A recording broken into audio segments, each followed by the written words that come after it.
পাঁচটার স্তম্ভ কলমা, নামাজ, জাকাত, রোজা আর হজ। আমরা সাধারণ ভাষাতে বলি কলমা, নামাজ, রোজা, হজ, জাকাত। কি আমরা সর্বপ্রথম আমরা কলমা পড়ে নিয়েছি। কলমা পড়া ফরজ, নামাজ পড়া ফরজ, জাকাত দেওয়া ফরজ, মাস্ট। এবং শুধু তাই নয়,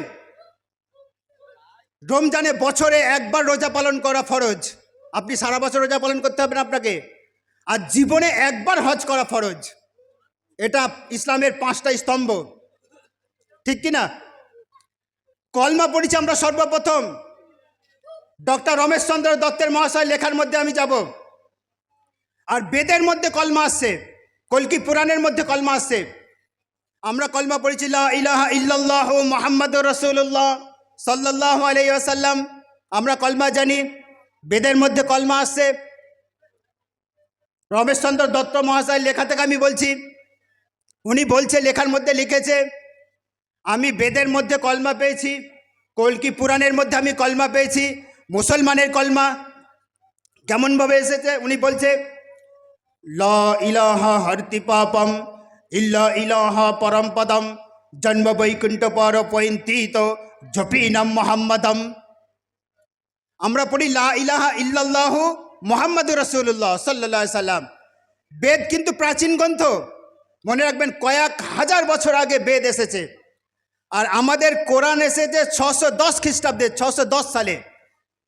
এই 610-এর কয়েক হাজার বছর আগে হিন্দু ভাইদের ধর্মগ্রন্থ বেদ, এই বেদের মধ্যে আসছে লা ইলাহা হরতি পাপম। বলছে উনি বলছে, আমার কাকু বলছে, রমেশচন্দ্র দত্ত মহাশয়, ডক্টর আপনার প্রশান্ত কুমার মহাশয় এবং ডক্টর হিরণময় ব্যানার্জি মহাশয়, ওনারা বলছে লা ইলাহা হরতি পাপম। বেদের মধ্যে কলমা পেয়েছি, অর্থাৎ লা ইলাহা পড়লে তার পাপ মার্জনা হয়ে যায়।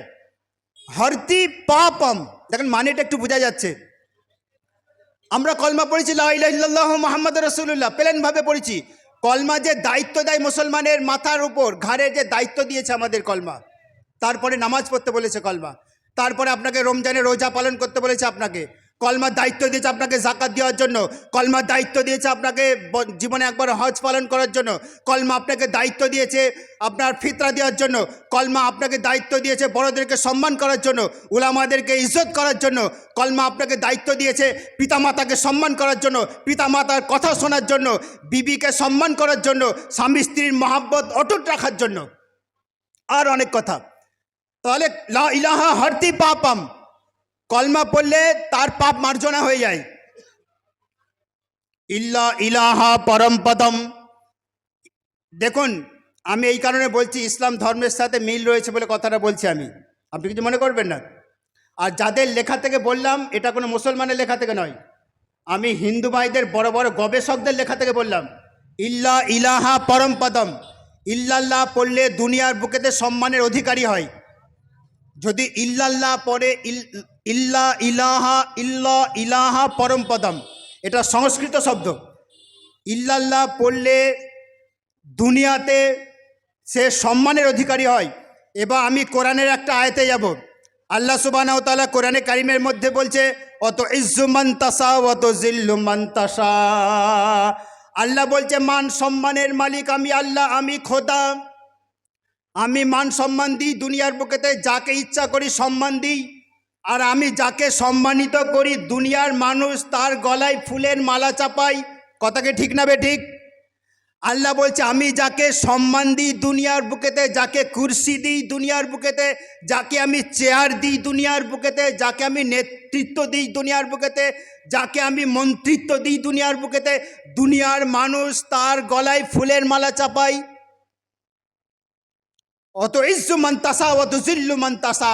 আর আমি যাকে বেইজ্জতি করি, অসম্মান করি, যাকে আমি অসম্মানিত করি, আমি যাকে আমি বেইজ্জতি করি দুনিয়ার বুকেতে, আমি যাকে আমি লাঞ্ছিত করি দুনিয়ার বুকেতে, আমি তাকে দুনিয়ার মানুষই আবার কি করে? জুতোর মালা চাপাই দুনিয়ার বুকেতে। কথাকে ঠিক না বে ঠিক? রাজপথে, প্রকাশ্য রাজপথে তার কুশপুতুল পোড়ানো হয়। কেন ওকে বেইজ্জতি করেছে আল্লাহ সুবহানাহু ওয়া তাআলা। তাই আল্লাহ সুবহানাহু ওয়া তাআলা বলছে অত ইজ্জু মান তাসা ওয়া তুযিল্লু মান তাসা। আল্লাহ বলছে মান সম্মানের মালিক আমি আল্লাহ। বেদের কয়েক হাজার বছর আগে বেদ বলেছে ইল্লা ইলাহা পরমপদম, দুনিয়ার বুকেতে যদি ইল্লাল্লাহর প্রতি আমল করো, বাস্তবে রূপ দাও, তাহলে উপরওয়ালা তোমাকে সম্মানের অধিকারী করবে।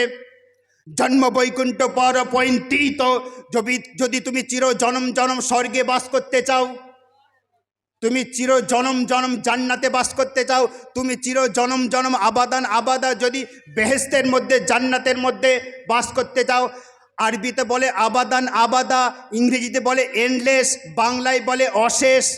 আমরা যদি নামাজ পড়ি, কোরআন পড়ি, রোজা পালন করি, হজ পালন করি, আবাদান আবাদা, আল্লাহ সুবহানাহু ওয়া তাআলা বলেছে তোমরা মুসলমান আবার নর এবং নারী আবাদান আবাদা তোমরা জান্নাতের মধ্যে অবস্থান করবে নামাজ পড়ার কারণে শুধু। আর বেদ বলছে জন্ম বৈকুণ্ঠ পর অপৈন্তিত জপি নাম মোহাম্মদম। তোমরা যদি চির জনম জনম স্বর্গে বাস করতে চাও, প্যারাডাইসে বাস করতে চাও, হেভেনে বাস করতে চাও, তাহলে জপি, দেখুন মানেটা একটু বুঝতে পারবেন আপনি।